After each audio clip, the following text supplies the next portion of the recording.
የትግራይ ህዝብ ጭፍጨፋ ነው የተፈጸመው በታሪኩ አይቶት የማያልቅ ሰቆቃ ነው ግፍ ነው በደል ነው በዚህ መንግስት የተፈጸመበት ጭፍጨፋ ነው የተፈጸመበት በጣም በሚያሳፍር ነው በሚያሳዝን ነው አሁንም ወደ ሌላ ጦርነት ይሄ መንግስት በየቀኑ በአደባባይ እየወጣ ያስፈራራው እየዛተበት ያለፈው አላንስ ብሎ በዛ የጦር ወንጀል መጠየቅ የሚገባቸው ሰዎች ዛሬ እንደገና በየአደባባዩ በየቀኑ እየወጡ የትግራይን ህዝብ ሲያስፈራሩት የአማራ ህዝብ ከመቼውም ጊዜ በላይ ህልውናው አደጋ ውስጥ ነው የአማራ ህዝብ አብዛኛው የአማራ አካባቢ በጦርነት እየታመሰ ነው ታጥቀው አገዛዙን የሚታገሉ ኃይሎች ብቻ አይደለም ህፃናት እናቶች አባቶች በድሮን እየተጨፈጨፉ የመንግስት ወታደሮች ጠበንጃ ያለያዙ ፋኖ ያልሆኑ ከፋኖ ጋር ምንም ግንኙነት የሌላቸው ወደ 13 ወጣቶች ጨፍጭፈው ነው የገደሉት መግደል አላረካቸው ብሎ አፍንጫቸውን ጆሮአቸውን እጃቸውን በስለት እየቆራረጡ ነው የወላጆቻቸው ደጅ ላይ ጥለዋቸው ይሄዱ በጭካኔ አገዳደል ወደር የሌለው አገዛዝ ነው አሁን ስልጣን ላይ ህዝቡ በአጠቃላይ ትልቅ እንደዚህ አይነት ጨካኝ አገዛዝ የአንድ አካባቢ የአንድን ሃይማኖት የአንድን ብሔር ስም እየጠሩ ባለቤትነት ለመስጠት መሞከር ትልቅ ስህተት ነው ከስተትም በላይ ወንጀል ነው ዚረገድ ያለፉ ስህተቶችን አርመን ህዝብና አገዛዝን ለይተን መታገል መቻል አለ ይሄ መንግስት ደጋግሜ ተናግሬያለሁ የማንንም ውክልና የለውም የማንንም የሃይማኖት ውክልና የለውም የማንንም ብሔር ውክልና የለውም ይሄን አገዛዝ በቁንጮነት እየመሩ ያሉት ጠቅላይ ሚኒስትር ደጋግሜ ተናግሬያለሁ ሃይማኖት የላቸውም ብሔር የላቸውም አገር የላቸውም የሳቸው ብሔርተኝነት የሳቸው ተቆርቋሪነት ስልጣንና ስልጣን ብቻ አሁን ያሉት ጠቅላይ ሚኒስትር የፓርቲውንም የመንግስትንም ስልጣን ቀምተዋል ግን በፓርቲው አባላትና መዋቅሮች ላይ ቁጥጥር የላቸው የመንግስትን ስልጣን ቀምተዋል በመንግስት መዋቅሮች ግን ቁጥጥር የላቸው ያገሩና የህዝቡን ማንተው ጉዳያቸው አይደለም አጀንዳቸው አይደለም ስልጣን ከያዙ ጀምሮ ለወቅቱ የጠቅላይ ሚኒስትር አብይ አህመድ የኢትዮጵያ ህዝብ አጀንዳ ሆኖ ያውቃል እንኳንስ ህዝብ በፓርቲ ቁጥጥር የላቸው በመንግስት መዋቅር ቁጥጥር የላቸው ግን የመንግስትንም የፓርቲንም ስልጣን ቀምተው ሁሉንም ነገር ይወሰኑ ያሉ ሰው እና በዚህ ደረጃ የማን መንግስት ነው የሚለው ለኔ የአንድ ጠቅላይ ሚኒስትርና ያጫፋሪዎቹ መንግስት ካጫፋሪዎቹ ጋር የኢዲዮሎጂ ትስስር አይደለም ያለው የሀገር ጉዳይ አይደለም የሚያስተሳስረው የፖለቲካ አጀንዳ አይደለም የሚያስተሳስረው የስልጣንና የኢኮኖሚ ጥቅም ክፍፍል ነው የሚያያይዝ እነዚህን አንድ የፖለቲካ ኤንቲቲና መዋቅር ማየት አይቻልም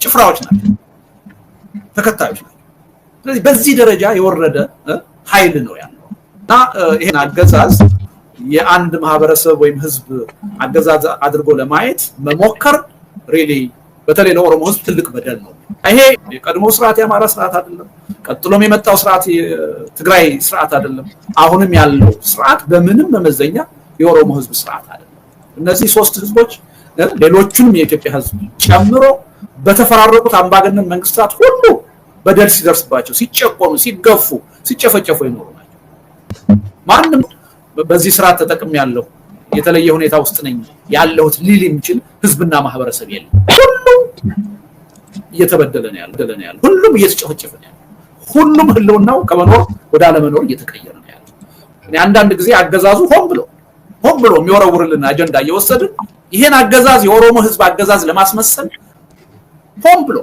በፈጠራ እና በማወቅም ባለማወቅም እንደዛ አይነቱን ነገር እያያዝን ይሄ አገዛዝ በተለየ ሁኔታ ለኦሮሞ ህዝብ እንደሚሰራ አይደለም ምናወራ ኃይሎች አሉ ከእንዲህ አይነቱ ስህተት መጠንቀቅ መቻላል አገዛዙ ሁሉ ጊዜ መደበቂያ ይፈልጋል ሲያስፈልገው በኢትዮጵያዊነት መደበቅ ይፈልጋል ሲያስፈልገው በአማራ ህዝብ ውስጥ መደበቅ ይፈልጋል ሲያስፈልገው በኦሮሞ ህዝብ ውስጥ መደበቅ ይፈልጋል የፖለቲካ የኃይል አስተላለፉ ትንሽ በተዛባ በተቀያየረ ቁጥር አቋሙን እየቀያየረ መደበቂያ ይፈልጋል የዛ መሳሪያ የዛ መጠቀሚያ መሆን የለብንም የማንንም ስርዓት አይደለም የራሱና የራሱ ስርዓት ነው አገዛዝ በኢትዮጵያ ታሪክ ማንኛውንም ህዝብ ወክሎ መንግስት ሆኖ የሚያውቅ አካል ኖራል ብዬ አላምንም የለም ጥንትም አልነበረም አሁንም የለም በአንድ መንግስት በተለየ ሁኔታ ተጠቅሞ የነበረ ህዝብም የለም ሁሉም የኢትዮጵያ ህዝብ ተጨቋኝ ነው የነበረው እንደየአካባቢው ደረጃው ሊለያይ ይችላል። ሁሉ ኢትዮጵያዊ ተጨቋኝ ሆኖ ነው እና የተፈራረቁት አምባገነኖች ሁሉ አገዛዞች ሁሉ ማንንም ህዝብ የሚወክሉ አይደለም ድሮም ዛሬ እና ይሄ ምንም በግልጽ መታወቅ ያለበት ጉዳይ ነው። ምናልባት ልዩ የሚያደርገው ምንድነው የአሁኑ አምባገነን የአሁኑ በስልጣን ላይ ያለ አገዛዝ ከቀድሞዎቹ በተለየ እኔ የከሌ ህዝብ መንግስት ነኝ ብሎ ለማጭበርበር ይሞክራል። የተለየ የሚያደርገው ይሄ ነው። ይሉንታ ስለሌለ እንዲህ አይነት አባባል እንደዚህ አይነት አካሄድ ወደፊት ምን አደጋ ይዞ ሊመጣ እንደሚችል በኃላፊነት ስሜት መናገር ወይ መስራት ስለማይፈልግ ራሱን የአንድ ህዝብ ድርጅት ወይ መንግስት አድርጎ ለማሳየት ይሞክራል። በዛ ደረጃ የወረደ መንግስት ነው አሁን ያለው።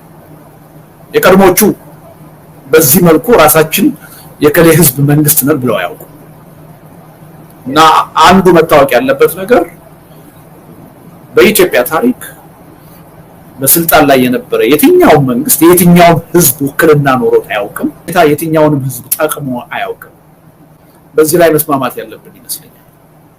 በዚህ ረገድ ያሉን የተዛቡ ትርክቶች ህዝብን ለህዝብ ከማጋጨት ከማገዳደል ያለፈ ፋይዳ ያላቸው አይመስልም። ስለዚህ በተሳሳተ ትርክት የአማራ ህዝብ የጥቃት ኢላማ ሆኖ ኖሯል።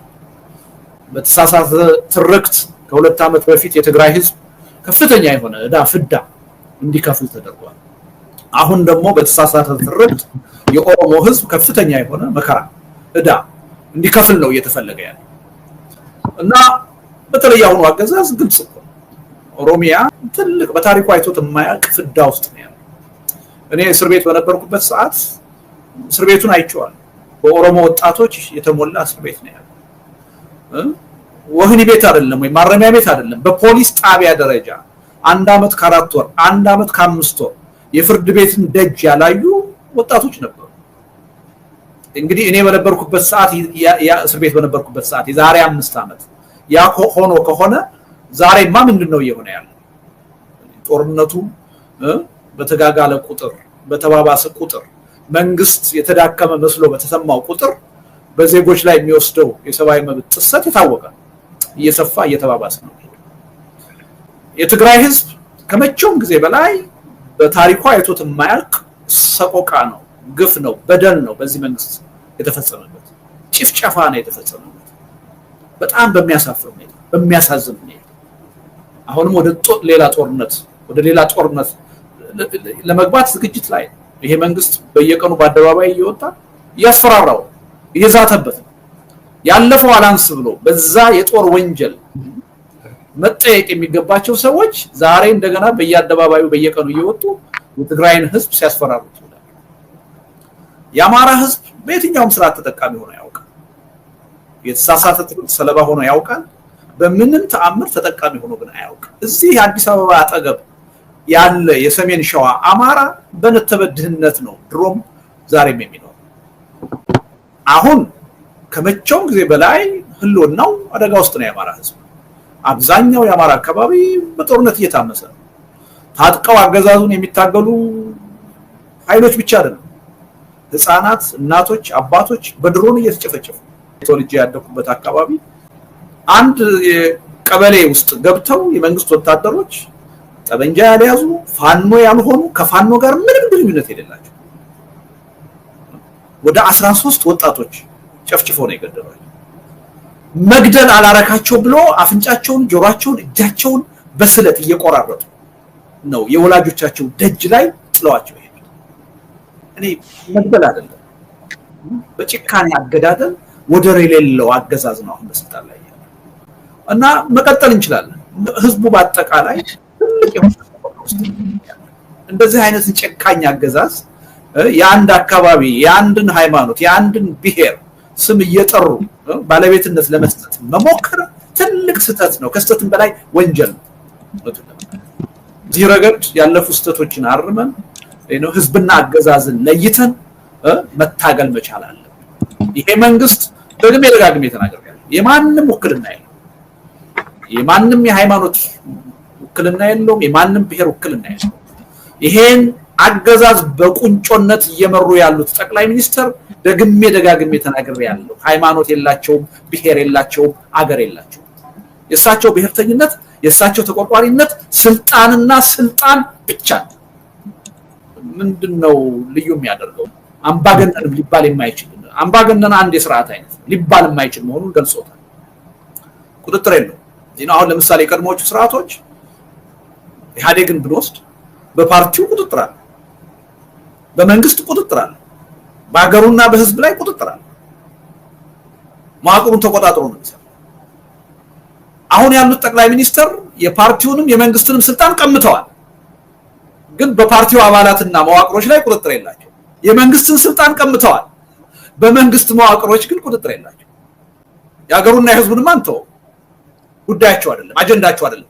ስልጣን ከያዙ ጀምሮ ለወቅቱ የጠቅላይ ሚኒስትር አብይ አህመድ የኢትዮጵያ ህዝብ አጀንዳ ሆኖ ያውቃል እንኳንስ ህዝብ በፓርቲ ቁጥጥር የላቸው በመንግስት መዋቅር ቁጥጥር የላቸው ግን የመንግስትንም የፓርቲንም ስልጣን ቀምተው ሁሉንም ነገር እየወሰኑ ያሉ ሰው እና በዚህ ደረጃ የማን መንግስት ነው የሚለው ለኔ የአንድ ጠቅላይ ሚኒስትርና ያጫፋሪዎቹ መንግስት ካጫፋሪዎቹ ጋር የኢዲዮሎጂ ትስስር አይደለም ያለው የሀገር ጉዳይ አይደለም የሚያስተሳስረው የፖለቲካ አጀንዳ አይደለም የሚያስተሳስረው የስልጣንና የኢኮኖሚ ጥቅም ክፍፍል ነው የሚያያይዝ እነዚህን አንድ የፖለቲካ ኤንቲቲና መዋቅር ማየት አይቻልም ጭፍራዎች ናቸው ተከታዮች ናቸው ስለዚህ በዚህ ደረጃ የወረደ ኃይል ነው ያለው እና ይሄን አገዛዝ የአንድ ማህበረሰብ ወይም ህዝብ አገዛዝ አድርጎ ለማየት መሞከር ሪሊ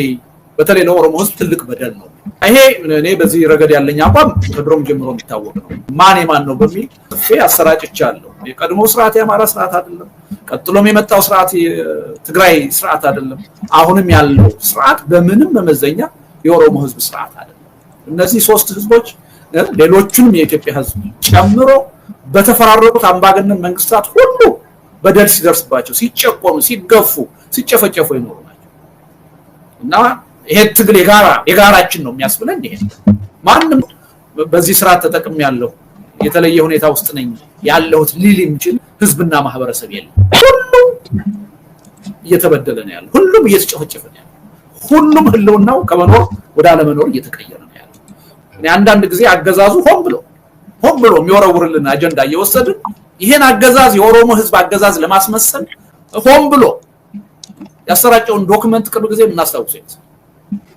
ሆን ብሎ በፈጠራ እና በማወቅም ባለማወቅም እንደዛ አይነቱን ነገር እያያዝን ይሄ አገዛዝ በተለየ ሁኔታ ለኦሮሞ ህዝብ እንደሚሰራ አድርገን ምናወራ ኃይሎች አሉ ከእንዲህ አይነቱ ስህተት መጠንቀቅ መቻላል አገዛዙ ሁሉ ጊዜ መደበቂያ ይፈልጋል ሲያስፈልገው በኢትዮጵያዊነት መደበቅ ይፈልጋል ሲያስፈልገው በአማራ ህዝብ ውስጥ መደበቅ ይፈልጋል ሲያስፈልገው በኦሮሞ ህዝብ ውስጥ መደበቅ ይፈልጋል የፖለቲካ የኃይል አስተላለፉ ትንሽ በተዛባ በተቀያየረ ቁጥር አቋሙን እየቀያየረ መደበቂያ ይፈልጋል የዛ መሳሪያ የዛ መጠቀሚያ መሆን የለብንም የማንንም ስርዓት አይደለም የራሱና የራሱ ስርዓት ነው አገዛዝ አሁን ያለውን የፖለቲካ ሁኔታ ይሄ ይመስለኛል ልዩ የሚያደርገው ምንም ጥርጥር የለውም አገዛዙ በተለያየ መንገድ ከስልጣን ሊወርድ ይችላል ሊወገድ ይችላል ግን የኢትዮጵያ ህዝብ ዋጋ ከፍሎ መስዋዕትነት ከፍሎ ከዚህ በኋላ የሚያመጣው ለውጥ በምንም ተአምር መኮላሸት የለበት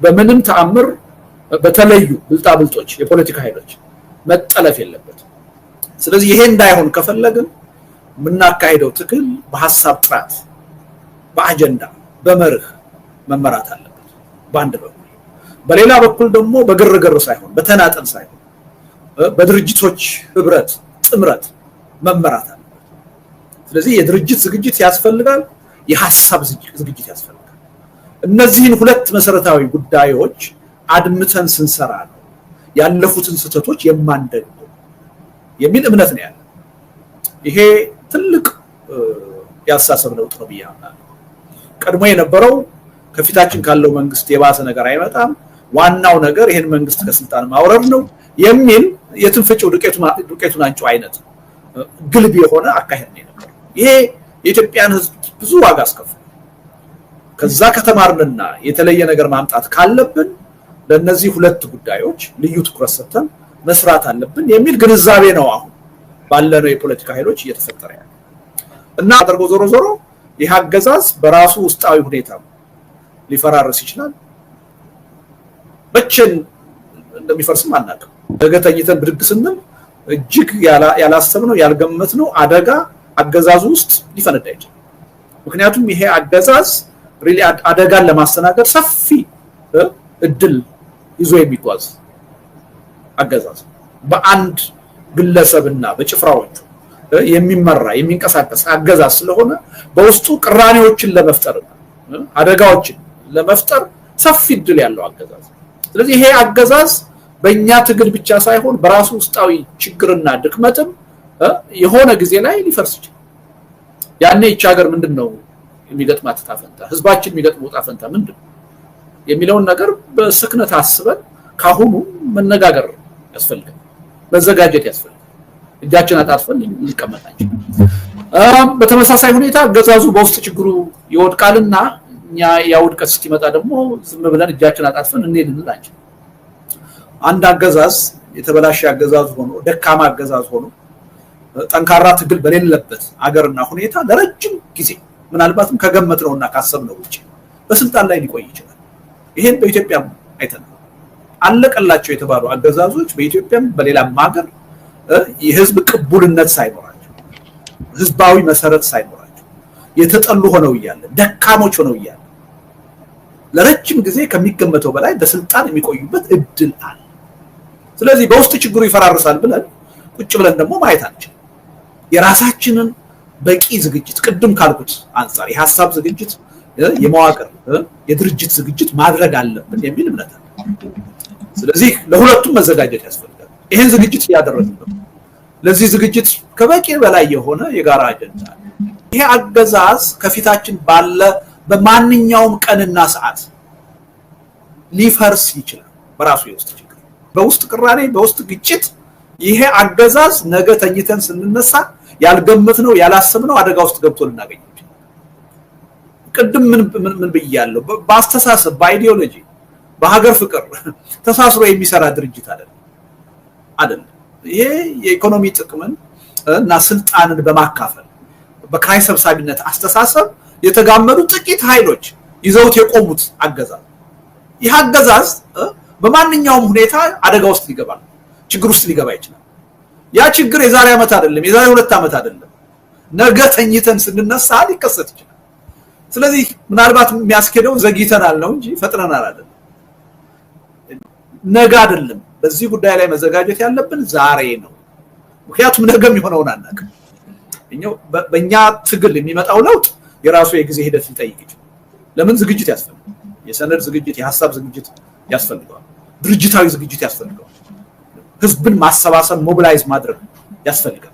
ያን ትግል ለማካሄድ የራሱን የሆነ ጊዜ ይጠይቃል። እንደውም ለሱ ጊዜ አለ። አገዛዙ በራሱ የውስጥ ችግር ሊፈርስ ለሚችልበት ጉዳይ ግን ነገ አይደለም መዘጋጀት ያለው፣ ዛሬ ነው መዘጋጀት ያለው። እንደዛ አይነት አደጋን ያረገዘ አገዛዝ ነው በስልጣን ላይ መቼም ቢሆን ሊፈራረስ የሚችል አገዛዝ እና እንዲህ አሁን ኢኮኖሚው የራሱን የሆነ ጊዜ ሊሰጥ ይችላል። ኢኮኖሚው ምንም ጥርጥር የለውም እየተበላ ነው፣ ውስጡን እየበሰበሰ ነው። ሄዶ አንድ ቦታ ላይ ዘጭ ማለት አይቀርም። ይሄ መንግስት ጦርነትን ማካሄድ የማይችልበት የኢኮኖሚ ጣጣ ውስጥ እንደሚገባ ምንም ጥርጥር የለውም። የአቶ ፋሲካ ሲደልል መጽሐፍ ላይ ይመስለኛል ያነበብኩት የመጨረሻው 1981 አካባቢ ኮሎኔል መንግስቱ አንድ ጊዜ በመቶ ሺዎች የሚቆጠር ሰራዊት ማሰልጠኛ አስቀምጠን አሰልጥነን እሱን ይዘን ወተን ሻቢያንና ወያኔን ደምስሰን ለድል መብቃት አለብን የሚል አጀንዳ ይዘው ቀርበው ነበር አሉ ካቢኔያቸው ውስጥ ሊወድቁ 2-3 ዓመት ሲቀራቸው እና አቶ ኃይሉ ይመኑ ናቸው መሰለኝ ያኔ እጃቸውን አውጥተው ክቡር ፕሬዝዳንት እንኳንስ ይሄን ያህል 100,000 ሰራዊት ለማሰልጠንና አሁን በውጊያ ላይ ያለውን ሰራዊት ስንቅና ትጥቅ ማቅረብ አልቻልንም። ስለዚህ እንዲህ አይነት ሰራዊት አሰልጥነን ለማውጣት የሚያስችል ገንዘብ ካዝናችን ውስጥ የለም ብለው አሏቸው። እዛው መድረክ ላይ ሳቅሳቅ ብለው ኮሎኔል መንግስቱ አለቀሱ። ከዛ ዕለት ማግስት ጀምሮ ነው ወደ ዚምባብዌ መሰደድን ማሰብ የጀመሩት ስርዓቱ እንዳለቀለት ወደፊት የፈለገ የጦርነት እምነት ቢኖራቸው የመዋጋት ፍላጎት ቢኖራቸው ኢኮኖሚው ሊያስኬዳቸው እንደማይችል እጅ ከወርች እንዳሰራቸው ተረዱ። ተባላ ውጊያ አይደለም ሲያደርጉ የነበረው የመሰደድ ዝግጅት ነው ሲያደርጉ የነበረው። ይሄ መንግስት ወደዛ ሄዶ አይቀርም እንደው ጊዜ በሚሰጠው በኢኮኖሚ ጉዳይ እንኳን ኢኮኖሚ ቀላል ነገር አይደለም። በእያንዳንዱ ቀን እንደው ለትራንስፖርት እና ማጓጓዣ ለነዳጅ የሚወጣው በፎሬን ከረንሲ ካየነው እኮ ይሄ ጦርነት የአገሪቱን ኢኮኖሚ እየበላው ነው በእያንዳንዱ ቀን። በእነዚህ ሁሉ የአገሪቱ አካባቢዎች የጦርነት ሞቢላይዜሽን ለትራንስፖርት ለስንቅ ለትጥቅ ለመሳሪያ የሚወጣው ገንዘብ ከምናመርተው በብዙ እጥፍ ስለዚህ ኢኮኖሚ ስርዓት ለሚያቀሰው ሄዶስ ተንገጫግጦ እንደሚቆም ያገዛዝ የታወቀ። ስለዚህ በውስጡ በቅርብ ጊዜ በድንገት ረዘም ባለም ጊዜ መፍረስ አደጋ ለዛ መዘጋጀት አለ። በእኛ ትግል በውጫዊ ኃይል ትግል የመፍረስ እድል አለ ምንም ጥርጥር የለው። ለዛ መዘጋጀት አለ። ኢቭን በውጫዊ ኃይል ተቃዋሚ ኃይሎች የጋራ አጀንዳ ሳኒስ ፖስት አብይ ምንድነው የኢትዮጵያን ህዝብ ወደፊት ለማስቀጠል ያለን አጀንዳ የሚለው ነገር በደንብ ሳንነጋገር ሳንዘጋጅ የተወሰኑ ታጣቂ ኃይሎች ይሄን አገዛዝ ከጣሉትም አደጋ ያለው መሆኑ መታወቅ አለበት። በተናጠል ሄደው የተወሰኑ ታጣቂ ኃይሎች ሊዘሩት ይችላሉ። ይሄ መንግስት ከጊዜ ወደ ጊዜ እየተጠናከረ ሳይሆን እየተዳከመ ነው። ታጣቂ ኃይሎቹ ደግሞ እየተጠናከሩ ነው። አንድ ጊዜ የሰጠው የቀናው ታጣቂ ኃይል በተናጠል ሄዶ እንኳን ከስልጣን ቢያወርደው ያ አደጋ ያለው መሆኑን ማወቅ አለበት። ከዚህ በኋላ መምጣት ያለበት ለውጥ በጋራ ስብስብ በቅንጅት በትብብር የሚመጣ መሆን አለ። ለውጡን አስተማማኝና ዘላቂ የሚያደርገው የአይነቱ አካሄድ። ስለዚህ ነገ አይደለም ዛሬ ነው መዘጋጀት መጀመር ያለብን። ለመዘጋጀትም እውነቱን ለመናገር ቀን ከሌሊት መስራት አለ። ቀን ከሌሊት የኢትዮጵያ ነባራዊ ሁኔታ ያን የሚጠይቅ ጊዜ የለንም። በጊዜ የለንም ስሜት ሳንተኛ ሌት ተቀን መዘጋጀት አለ። በሁሉም መስክ እንደዚህ አገዛዝ ሊናቅ የሚገባው ያለ አይመስለኝም እና ችግሩ ያለው መናቃችን ላይ አይመስለኝም። ንቀን የምንዘናጋ ከሆነ ንቀን የቤት ስራችንን ማንሰራ ከሆነ ነው ችግሩ እንጂ ይሄን አገዛዝ በመንግስት መመዘኛ እንየው ካል እንደዚህ አገዛዝ መናቅ የሚገባው አገዛዝ ያለ አይመስለኝም። እጅግ ደካማ ብልሹ አገዛዝ ግን ቁም ነገሩ ያለው እሱ ላይ አይደለም። ችግሩ ያለው እሱ ላይ አይደለም። ንቀን የምንዘናጋ ከሆነ በራሱ መንገድ ሊፈርስ ይችላል አልን አይደለም ብለን ግን አልቆምንም። ሌት ተቀን መዘጋጀት አለብን። ንቀን ማንዘጋጅ ከሆነ የትም አይደርስም። ነገ በራሱ የውስጥ ችግር ይፈርሳል ብለን ንቀን የምንተው ከሆነ ትልቅ ስህተት ነው። ግን አስፈላጊውን ዝግጅት በምንም አይነት ሁኔታ ሳንዘናጋ የምናደርግ ከሆነ ብንንቀው ችግር ያለው አይመስለኝም። የምንንቀው በመዋቅራዊ ሁኔታው በባህሪው በድክመቱ ነው። ግን አነሰም አደገም የመንግስት ስልጣን ነው የያዘው። በአገርና በህዝብ ህልውና ላይ የሚወስን አካል ነው። እንዲህ አይነቱን አካል ንቆ ዛሬ መስራት ከሚገባን ነገር መዘናጋት ትልቅ ስህተት ነው። በምንም ተአምር መዘናጋት የለብንም። ተንቆ የሚተው ነገር መኖር የለበትም። የሚናቅ ነገር ሊኖር ይችላል። ተንቆ ግን የሚተው ነገር መኖር የለበትም እና በሱ መልኩ የመናቅን ጉዳይ ማየት ያስፈልጋል። ሌላው ከዚህ በስልጣን ላይ ከመቆየት እድልም ጋር ተያይዞ አንዳንድ ጊዜ እኔ የምሰጣቸውን አስተያየቶች እየቆራረጡ ያገዛዙ ሰዎች ሊጠቀሙበት ሲሞክሩ አይቻለሁ። ለምሳሌ መስራት ያለብንን የቤት ስራ ካልሰራን የጀመረውን ቤተ መንግስት ጨርሶ ይኖርበታል ብዬ ደጋግሜ ተናግሬያለሁ እና የሱ ደጋፊዎች ተደስተው የጀመረው ቤተ መንግስት ይኖርበታል አለ ልደቱ ብለው ሲለጥፉ አይቻለሁ። ይሄን ለምንድን ነው ምንድነው? ይሄ የሚሆነው በማንኛውም ሁኔታ አይደለም። ይሄ መሆን የሚችለው እኛ ዛሬ መስራት ያለብንን ስራ ሳንሰራ ከሰራን ግን የዚህ አገዛዝ ህልውና ለኔ የሳምንታትን ጉዳይ ተቃዋሚው በብቃት የሐሳብ የድርጅት ዝግጅት ካደረገ ህዝቡን በስነ ልቦና ካዘጋጀው በዙሪያው ካሰባሰበው ምን ማድረግ እንዳለበት ካሳመነ ካስተባበረው የዚህ አገዛዝ እድሜ የሳምንታት ከዚህ አገዛዝ የተሻለ ጥንካሬና ማህበራዊ መሰረት አላቸው የሚባሉ በርካታ አገዛዞች በተወሰኑ ሳምንታት የህዝባዊ አመጽ ከስልጣን ወርደው ብዙ አመት በስልጣን ላይ ይቆዩ። ካሁኑ የኛ አገዛዝ የተሻለ ማህበራዊ መሰረት ህዝባዊ ተቀባይነት ያላቸው ሲወርዱ አይተናል። እኛ ዛሬ መስራት ያለብንን የቤት ስራ ከሰራ ቅድም ያልኳችሁን የቤት ስራዎች ህዝቡን በዙሪያችን ማሰባሰብ ከቻል ማንቀሳቀስ ከቻል ይሄ ተቃዋሚው በጣም በተለያየ አመለካከት ተከፋፈሉ ለህዝቡ የተከፋፈለ አመለካከት ማራመዱን አቁሞ የተማረው ማህበረሰብ ሲቪክ ማህበራት የፖለቲካ ፓርቲዎች ሁላችንም በአንድ አቅጣጫ ህዝቡን ከመራ ነው ለኔ የወራት እድሜ የማይኖረው ይያገዛዝ በሳምንታት ጊዜ ውስጥ ለእውነተኛ የድርድርና የውይይት ፖለቲካ ወዶ ሳይሆን ተገዶ ሊንበረከክ ይችላል ይሄን ማድረግ እንችላለን ብለን ነው እየሰራን ያለው። ስለዚህ ይሄን ካልሰራን ብቻ ነው ይሄ ደካማ አገዛዝ ለረጅም ጊዜ በስልጣን ላይ መቆየት የሚችል እንጂ ይቆያል ይያልን አይደለምና መንግስት ለመደገፍ አጀንዳ በጣም የራቃቸው አካላት ትንሽ ነገር ነው የሚያስደስታቸው እና ቤተ መንግስቱን ጨርሶ ይኖርበታል አለ ብለው ሲዝናኑ ሰምቻቸዋለሁ ሲደሰቱ አይቻቸዋለሁ። እሱ የቤት ስራችንን ካልሰራ ግን ያን ድክመት አውቀን ከዛ ድክመት ተምረን ያን ነው አሁን ለመስራት እየጣርን ያለው እና የኢትዮጵያ ፖለቲካ ኃይሎች መውሰድ ያለብንን ትምህርት እየወሰድን ነው የሚል እምነት አለ። አሁን በጣም አበረታች የሆነ ተነሳሽነት ነው ያያየን ያለው። ሁሉም በተናጠል ትግል አድርጎ የትም ሊደርስ እንደማይችል ቢደርስም ዘላቂ ውጤት ሊያመጣ እንደማይችል ተገንዝቧል። ሁሉም ራሱን ብቻ ተጠቂ አድርጎ ሌላውን እንደተጠቃሚ ማየት የትም እንደማያደርስ ተገንዝቧል። ሁሉም የችግሩ ሰለባ እንደሆነ ችግሩ እንደሚመለከት ጥቃቱ እንደሚመለከቱ ተገንዝቧል። ሁሉም በተናጠል ሄጄ የትም አልደርስም ይሄን አገዛዝ ጥዬ ዘላቂ የሆነ አስተማማኝ ለውጥ ማምጣት ካለብኝ ተባብሬ መታገል አለብኝ የሚል የጠነከረ አመለካከት ተፈጠረ። አገዛዙን በሚመለከት ከጥቂት አመታት በኋላ በጣም የተለያየ ጉራማይሌ የሆነ አመለካከትና ፍረጃ ነው ነበር። ብዙ በተቃዋሚው ውስጥ ያሉ ግን ያገዛዙ ደጋፊዎች ነበሩ።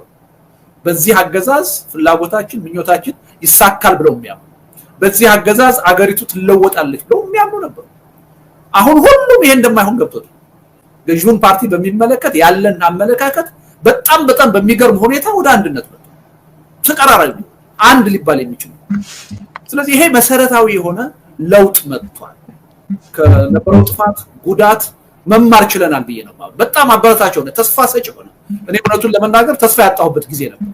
በቃ ኢትዮጵያ ከመዳን የመፍረስ ድል ነው ያላት ተቃዋሚ ወደ ትክክለኛው አቅጣጫ ሊመጣ አይችልም የሚል ተስፋ መቁረጥ ውስጥ የገባሁበት ሁኔታ ነበር። አሁን በቅርብ ጊዜ የማየው ተነሳሽነት ግን እውነቱን ለመናገር ከግምቴ ውጪ የሆነ ተስፋ ሰጪ ነገር ነው ያየው። ተስፋ ወደ ህዝቡም እየገባ ስለዚህ ህዝቡም መማር አለበት ብዬ አምናለሁ። ከዚህ በኋላ የፖለቲካ ኃይሎችን ለውጦችን የሚመዝንበት አጀንዳ መስፈርት ህዝቡም መለወጥ አለበት የሚል እምነት አለ። የፖለቲካ ፓርቲዎቹ ከድክመታችን ከጥፋታችን እንደተማርነው ሁሉ ህብረተሰባችንን መማር አለበት። ስሜታዊ የሆነ ኃይል አጨርባሪ የሆነ ኃይል ወደ መድረክ እየመጣ እንዳይጋልበው ወደ ፈለገው አቅጣጫ እንዳይመራው ጥንቃቄ ማድረግ አለበት። ህብረተሰቡ ከዚህ ሂደት መማር ያለበት ነገር እስከተማረ ድረስ እኔ ያገዛዝ ብዙም እድሜ የለው እስከቀጠለው በእኛ ድክመት ነው ወደፊትም የመቀጠል እድል ካለው በእኛ ድክመት ብቻ ያ ግን ድክመታችንን አምነን ተቀብለን አሁን ከዛ የጥፋት መንገድ ታርመን ወደ በጎ አቅጣጫ በጣም በሚገርም ሁኔታ እየመጣን ይሄን ማበረታታት ይሄን መደገፍ ነው አሁን የሚያስፈልገው። ይተባበሩ አይችሉም የነበሩ ኃይሎች አሁን መተባበር ሲጀምር የጋራ አጀንዳ መቀመር ሲጀምር በነገጡና ደግሞ ሌላ አጀንዳ ማንጠልጠል ጀመሩ። የሁላችንም አንገብጋቢና ቀዳሚ አጀንዳ ዛሬ የኢትዮጵያ ህዝብ ቁጥር አንድ አጀንዳ ሰላም። ያለ ሰላም የትኛውንም ልዩነታችንን ወደ ተግባር ልንለውጥ አንችልም። የትኛውንም ፍላጎታችንን ልናሳካ አንችልም። አሁን የኢትዮጵያ ህዝብ ከጫፍ ጫፍ ትልቅ የሆነ የሰላም ችግር አለ። ወጥቶ ገብቶ በሰላም ሰርቶ መኖር የማይችልበት ልጆቹን በአግባቡ ትምህርት ቤት ልኮ ማሳደግ የማይችልበት የሰላም ችግር አለ። ይሄ የሰላም ችግር የፖለቲካ ኃይሎች ብቻ ሳይሆን የእያንዳንዱ ዜጋ የጋራ አጀንዳ የህዝቡ አጀንዳ ደግሞ ቀዳሚው አጀንዳችን ሊሆን ይገባል እና ሰላም ዋናው አጀንዳችን ህልውና ከሰላሙ ጋር ተያይዞ የመጣብን የህልውና አደጋ ዛሬ በኢትዮጵያ ተጨባጭ ሁኔታ የህልውና አደጋው ተለይቶ የአንድ ህብረተሰብ አይደለም ሁሉም የህብረተሰብ ክፍል የህልውና አደጋ ውስጥ አሁን እኮ ከ7 ከ8 ሚሊዮን በላይ ህፃናት እኮ ትምህርት ቤት የማይላኩበት እኮ ሀገር ውስጥ ነው የወደፊት ዕጣ ፈንታ የላቸው እነዚህ ህፃናት ሳያድጉ ሞተዋል ተቀጭተዋል በዛ ሁኔታ ላይ ነው ያለው ኢኮኖሚው ከመኖር ወደ አለመኖር እየሄደ ነው ዜጎቻችን በመሞትና በመኖርና በመሞት መካከል እድላችን እንሞክር ይያሉ ባህር ገብተው እኮ ያለው በዛ አይነት ሁኔታ ውስጥ ነው ያለው ስለዚህ የኢኮኖሚ ችግር የኑሮ ውድነት ድህነት የጋራ አጀንዳችን ነው የህልውና አደጋ ራሱ ይዞ መጥቷል ይሄ ቀላል ነገር አይደለም ስለዚህ በአጠቃላይ በአካባቢው ላይ ያሉ የጦርነት ችግሮች የሉዓላዊነት ችግሮች እነዚህ ሁሉ የጋራ አጀንዳዎቻችን ናቸው ይልቁ ቁልፍ የሚባሉት የበለጠ ከህልውናችን ጋር የተሳሰሩት አንጥረን አውጥተን በእነዛ ሚኒመም አጀንዳዎች ላይ ተሰባስበን ግራንድ የሆነ ኮሊሽን ፈጥረን ትግሉን ማጠናከር ነው ያለው ዝርዝር የሆነ የማህበራዊ የኢኮኖሚ የፖለቲካ የውጭ ጉዳይ የአጀንዳ ልዩነቶች ሊኖሩን ይችላሉ የጋራ አጀንዳዎች ሊኖሩን ይችላሉ አሁን ዛሬ ግን መሰረታዊ የሆኑት ከህልውናችን በመቀጠልና ባለመቀጠል ጉዳይ ላይ መሰረታዊ በሚባሉት አጀንዳዎች ላይ አተኩረን መስራት ነው እና አጀንዳ ከሌላ ሀገር ጋር ሲነጻጸር አይደለም ከራሳችንም ያለፈ የፖለቲካ ሁኔታ ጋር ሲነጻጸር ከበቂ በላይ የጋራ አጀንዳ ነው ያለው በቂ መሆኑ አይደለም እጅግ መሰረታዊና ከህልውናችን ጋር የተያያዘ አጀንዳ እንዳሁኑ ኢትዮጵያውያንን የሚያስተሳስርና የጋራ የሚባል አጀንዳ ኖሮና ያውቃል ከህልውናችን ጋር የተያያዘ የጋራ አጀንዳ ነው ያለው አሁን ትጥቅ ትግል ውስጥ ያሉ ኃይሎች ትጥቅ እንዲያነሱ ያስገደዳቸው አገዛዝ መኖሩን አብረን መቀበላለን የጠበንጃ ፍቅር ኖሯቸው የመገዳደል ፍቅር ኖሯቸው የመዋጋት ፍቅር ኖሯቸው ሳይሆን በሰላም ችግርን መፍታት የማይችል አገዛዝ ገፍቶ እዛ ውስጥ ያስገባቸው መሆኑን አምነን መቀበል ሪኮግናይዝ ማድረግ አለ የኢትዮጵያ ህዝብ ከጠቅላይ ሚኒስትር አብይ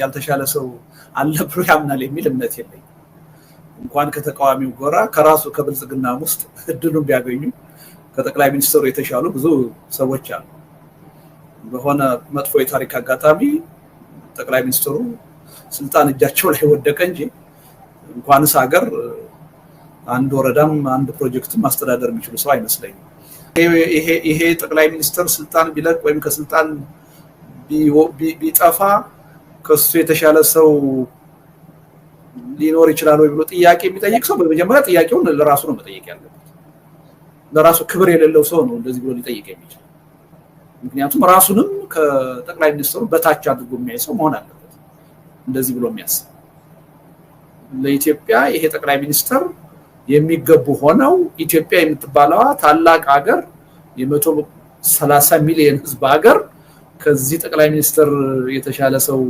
አለ ወይ ብሎ ጥያቄ የሚያነሳ ሰው እኔ ለራሱ ክብር ያለው ሰው አይመስልም ስለዚህ ይሄ የህዝብ ጥያቄ ነው የሚል እምነት የለኝም ነገር ግን ያገዛዙ ጭፍራዎች በተደጋጋሚ የሚያነሱ ጥያቄ አቶ ታዬ ደንዳ በመድረክ ላይ ወጥተው በድፍረት የጠቅላይ ሚኒስትሩን ዋና ገመናዎች ማጋለጥ ሲጀምሩ የተፈጠረውን ጫጫታ አይተናል አይናችሁን ንቀሉ ከጠቅላይ ሚኒስትሩ ሁላችሁም እሱ ላይ ነው ወይ አንድ ግለሰብ ላይ ነው ወይ ርብርቡ ሲል ሰምቻለሁ እኔ በዚህ አጋጣሚ ማስተላለፍ የሚፈልገው መልእክት የተቃዋሚ ፓርቲዎች ሌላ ትልቅ የቤት ስራ ጠቅላይ ሚኒስትሩን በሚመለከት ስናወራ መዋል አለብን የሚል እምነት የለኝም ወይም እሳቸው በመድረክ እየወጡ የሚሰጡንን ትርኪ ምርኪ እያያዝን ጊዜ ማጥፋት አለብን ብዬ አላም የትግሉ ትኩረት ግን የህብረተሰቡ ትኩረት ግን ከጠቅላይ ሚኒስትሩ መነቀል አለበት ብዬ አላም ይሄ ጠቅላይ ሚኒስትር የፓርቲንም የመንግስትንም ስልጣን በብቸኝነት ይዘው ያገርን የህዝብን ህልውና እየወሰኑ ያሉ ናቸው ስለዚህ ህብረተሰቡ በዚህ ሰውዬ ላይ ትኩረት አድርጎ ትግል ቢያደርግ ትክክል ነው የሚል እምነት አለ ስህተት ነው የሚል እምነት የለም ስለዚህ እዚህ ሰውዬ ላይ ለምን አተኮራችሁ የሚባለው ትክክል አባባል አይደለም ምክንያታዊ ነው እሳቸው ላይ መተኮሩ ምክንያቱም የፓርቲንም የመንግስትንም ስልጣን ተቆጣጥረው በአገርና በህዝብ ህልውና ላይ እየወሰኑ ያሉ ሰው አገርን ህዝብን ከፍተኛ የሆነ ቀውስ ውስጥ የጨመሩ ሰው ናቸው የዚህ ሰውዬ ከስልጣን መወገድ በጣም ለኢትዮጵያ የፖለቲካ ትግል ሂደት አስፈላጊ ነው ወሳኝ ነገር በአንድ በኩል ይሄን ማወቅ ያስፈልጋል። ሁለተኛ እሳቸው ላይ ጥያቄ ሲነሳ ልክ እሳቸውን እንደተመረጠ መንግስት አድርጎ የማየት ጉዳይ አለ። በህዝብ ተመርጫለሁ በአመጽ ወይም በትጥቅ ትግል ልጥሩኝ አትችሉ ብሎ መጠየቅ ካለበት ቢኖር ኖሮ መጠየቅ ያለበት የብልጽግና ፓርቲ መጠየቅ ያለበት። ምክንያቱም በድምሩ በህዝብ ተመረጥኩ ማለት የሚችለው ፓርቲው። እሳቸው በአንድ ወረዳ ህዝብ ነው የተመረጡት። ከአንድ የፓርላማ አባል የተለየ መብት የላቸው በውክልና አንፃር ካየ ከአንድ የፓርላማ አባል ከ547 የፓርላማ አባል ጋር እኩል የሆነ የውክልና መብት ነው ያለው። ግን እሳቸውን ልክ በመላው ህዝብ የተመረጡ የኢትዮጵያ መሪ አድርገው ፖለቲካ መስራት የሚፈልጉ ሰዎችን እንሰማለን። እሳቸውን መንካት፣ እሳቸውን መቃወም በህዝብ የተመረጠ መንግስት መንካት አድርገው ፖለቲካ ለመስራት የሚፈልጉ ሰዎችን ያያል። ይሄ እጅግ ስህተት ነው። ብልጽግናም ያልተረዳው ነገር ይሄ አምኖ ተሸንፎ በህገ ደንቡ ያለውን ስልጣን ሁሉ መብት ሁሉ ለዚህ ግለሰብ አሳልፎ ሰጥቶ የኢትዮጵያ መንግስትም እንደ መንግስት በህገ መንግስት ተከፋፍሎ የተሰጠው ስልጣን ቼክ ኤንድ ባላንስ ረስቶ በዚህ ሰውዬ ተሸንፎ መብቱን ስልጣኑን ሁሉ አሳልፎ ሰጥቶ ከዚህ ውጭ ግን ይሄ ሰውዬ የሌላቸውን ስልጣን ይዘው ነው በህግ ያልተሰጣቸውን በህዝብ ምርጫ ያልተሰጣቸውን ስልጣን ይዘው ነው እንደ ፓርቲም እንደ መንግስትም በአገር ጉዳይ ላይ ይወሰኑ ያለው። ይሄን በደንብ አስፍሮ መረዳት ያስፈልጋል። ስለዚህ በጠቅላይ ሚኒስትሩ ላይ ያተኮራችሁ አሉ የጠቅላይ ሚኒስትሩ አጋሮች ብለን ተሸማቀን እሳቸውን የትግላችን ማዕከል ማድረጉን መርሳት አለብን የሚል እምነት ነው። መደረግ አለባቸው የትግሉ ማዕከል ሚዲያው በዚህ ረገድ አሁንም እሳቸውን የማጋለጥ ስራ መስራት አለ። ማንነታቸውን ለጥቂቶችም ቢሆን በዛ ጉዳይ ላይ የመረዳት አቅም ማነስ የገጠማቸውን ሰዎች ማሳመን ያስፈልጋል ብዬ አምናለሁ። የኛ የፖለቲካ ኃይሎቹ ስራ ሌላ ነው መሆን ያለው። በዛ ጉዳይ አይደለም ጊዜያችንን ማጥፋት ያለበት። የኛ ጊዜ መጥፋት ያለበት አሁን ያቶች ለውጥ ይመጣል። ይሄ አገዛዝ ከህዝቡ ጫንቃ ይወገዳል። ያኔ አስተማማኝ የሆነ ዘላቂ የሆነ አገርን ህዝብን አስቀጣይ የሆነ ሁኔታ እንዴት ነው የምንፈጥረው በሚለው ላይ ቅድም እንዳልኩት የሐሳብ የአጀንዳ ዝግጅት ያስፈልጋል። የድርጅት ዝግጅት ያስፈልጋል እና ጊዜያችን ማጥፋት ያለብን በዚህ ጉዳይ። ስለዚህ የኢትዮጵያ ህዝብ ሪሊ ተስፋ የሚያሳጡ ጉዳዮች ናቸው ባለፉት 6-7 ዓመታት ተደራርበው ይመጡበት። ሪሊ አሁን ተስፋ እየታየ የኢትዮጵያ ተቃዋሚ ኃይሎች ከድክመታችን ከስተታችን ተምረን በጋራ ለመታገል አዲስ አቅጣጫ አዲስ ተነሳሽነት የፈጠርንበት ሁኔታ ነው ያለው። ይሄ ጉዳይ ግን ዳር የሚደርሰው በህዝብ ድጋፍ ነው፣ በህዝብ ተሳትፎ። ዋናው የጉዳዩ ባለቤት ዋናው አቅም ህዝብ። ስለዚህ ህዝብ በሁለንተናዊ መልኩ ይሄን የተቃዋሚ ፓርቲዎች የትግል እንቅስቃሴ ከሞራል ጀምሮ በጉልበት በእውቀት በገንዘብ በትግል ውስጥ ተሳትፎ እያደረጉ የመታሰር ከስራ የመባረር የመሞት ጭምር ዋጋ እየከፈለ ይሄን ትግል ማጠናከር መቻል። አሁን አንድ የትብብር ሂደት ውስጥ ገብተናል። ስለዚህ አንድ ሚኒመም የሆነ ሁላችንንም ሊያስተባብር የሚችል አጀንዳ የመቀመር ስራ ላይ ነው ያለነው። ቀጥለን ደግሞ በዛ የሚኒመም አጀንዳ አንድ ግራንድ የሆነ ኮሊሽን የመፍጠር ፍላጎት ነው ያለን። ከዛ በኋላ ደግሞ የኢትዮጵያ ህዝብ ሰላማዊ የሆነ ህጋዊ የሆነ ህዝባዊ እንቢተኝነት እንዲቀጣጠል እንፈልጋለን። ይሄን ማስተባበር መምራት እንፈልጋለን። በዚህ ረገድ ሁለንተናዊ ዝግጅት እያደረግን በእኛ በኩል ይሄን ዝግጅት ነገ አይደለም ዛሬ ጀምረ ነው፣ ሌት ተቀን ነው እንቅልፋትን የምንሰራው። ስለዚህ ህብረተሰቡ ይሄን አውቆ ህብረተሰቡ ይሄ ሂደት እንዲጠናከር እንዲጎለብት ሁለንተናዊ የሆነ ድጋፍ